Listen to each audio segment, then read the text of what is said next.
पंचांग के अनुसार प्रत्येक वर्ष अश्विन माह के शुक्ल पक्ष की प्रतिपदा से लेकर नवमी तिथि तक शारदीय नवरात्रि का पर्व मनाया जाता है। इन 9 दिनों में मां दुर्गा के 9 स्वरूपों की पूजा अर्चना करने का विधान है। साल 2024 में अश्विन माह के शुक्ल पक्ष की प्रतिपदा तिथि का आरंभ 3 अक्टूबर को सुबह 12:19 से हो रहा है, जो कि 4 अक्टूबर को सुबह 2:58 पर समाप्त हो रही है।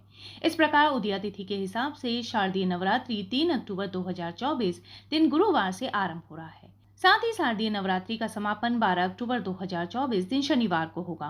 धार्मिक मान्यताओं के अनुसार नवरात्रि के दौरान मां दुर्गा धरती पर निवास करती हैं। ऐसे में वो किसी न किसी वाहन में सवार होकर धरती पर आती है और वापस भी इसी तरह जाती है।